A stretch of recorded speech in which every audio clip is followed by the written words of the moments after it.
everybody. My next guest was once described by none other than Meryl Streep as divinely gifted. Well, as far as I'm concerned, that's an understatement. Please welcome the magnificent Olivia Colman.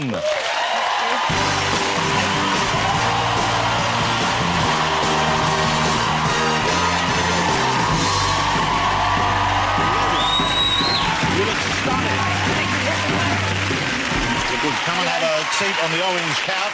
Thank you. Wow, you look stunning this evening. Thank you very much. What a lovely dress. It zips all over. OK, we just had Tom out. Did you watch the Olympics? Were you watching the Olympics last year? Yes. Sorry.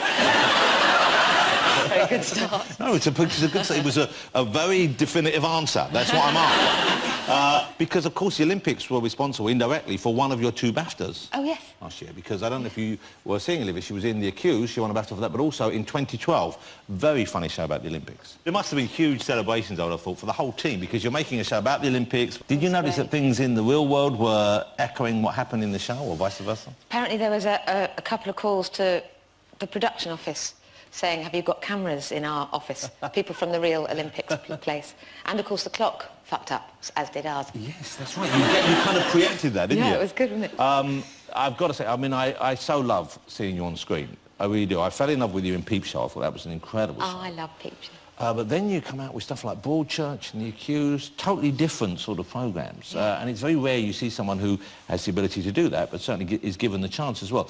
But on a day when you have to say, you know, when it's an emotional scene in Broadchurch, like, you know, there was quite a lot of crying in there, quite a lot of extremes of emotion. There was more crying than there was meant to be in the script. Yeah. And why is that? I just couldn't stop. Sometimes it said, no, was I called Ellie? Yeah, Ellie doesn't cry.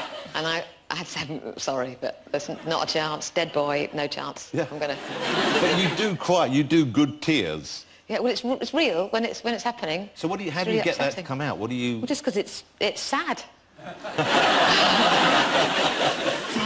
but he's not really dead, the boy. I mean, they didn't kill any... Well, I'm not allowed to say that they did, but well, they didn't. I know they can be ruthless at ITV. I didn't know they could be quite that bad. What's it like working with David Tennant? He seems like just the sweetest guy. He is. He's the loveliest man. Very funny, just very sweet. I hear you used to have a race on the set. Is that right? Yeah, it was. Yeah, his whistle, wide awake and keen, and the second would knock on we shared either end of a van, and I could hear them knocking on his door. And then they'd come to my door, and he'd be out going, I'm going to get there first! And we're running to set and pushing each other out of the way, determined to get the points. Desperate to get to that dead boy first. Yeah. And start crying.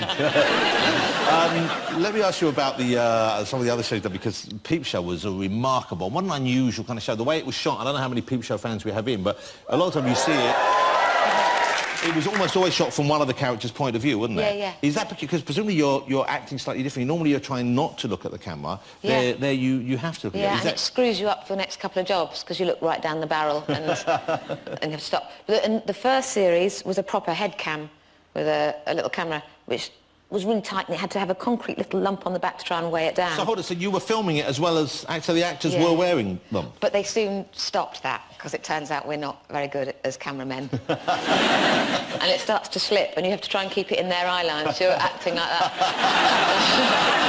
Which makes it harder for them, I imagine. Yeah. Hard not to laugh. Mitchell and Webb, who did Peep Show with you knew them for years before, didn't you? Yeah, we met when we were 19. Wow. Yeah. Wow. Tom's age. Wow. Ah, little boys. What's this? Can you tell this story? This story when you wet yourself on stage while working with them? I think it's already been told, so yeah, it's out of my hands now. That was in David's book. Oh, yeah. So what happened? So Give me the details. he did ask me before he put it in. I want your perspective on it. We were doing a production of The Miser, TIE, which is Theatre and Education. So there was 4 of us in it, and I think 15 characters or something. Right. I'm sure someone will complain I've got that wrong, but something like that. And we were travelling around in a van to schools, and David, for some reason, insisted there was one character that had a bow tie, but instead of a clip-on, he had a proper bow tie. Of course he did. Which was stupid. So fast changes, it would come out like that, and every time he appeared, the giggles became much bigger than the bow tie, and he'd appear on stage with this thing like that.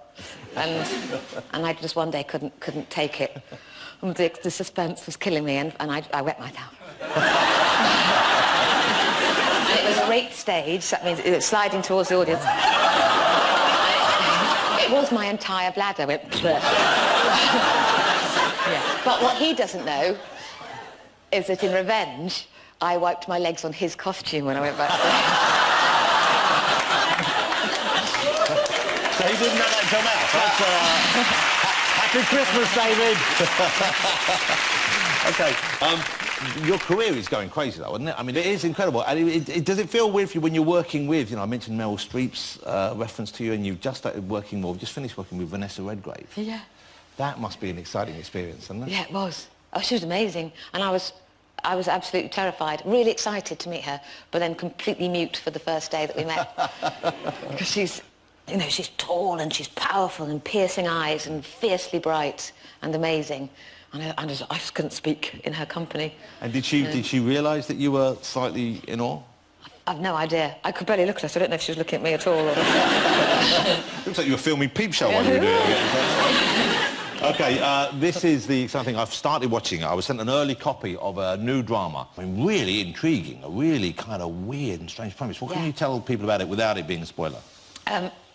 Well, I had to read it a couple of times to follow what was happening, but it's a sort of ghost story. I don't know how much I can say without ruining it, but Vanessa Redgrave is this woman who wants to tell her life story to my character. She's like a famous novelist, isn't she? Yes, so she's a big, very prolific writer. Everybody has read her books. And she has one book called The 13th Tale, and irritatingly, there's only 12 tales in it. So this is her finally opening up before she dies of her real story. And you're a young writer who's been asked to come and write this story down. Yeah. OK, this is The 13th Tale. Have a look at this. Olivia Colman with Vanessa Redgrave in The 13th Tale. It's great. Ladies and gentlemen, the fabulous Olivia Colman. Wonderful.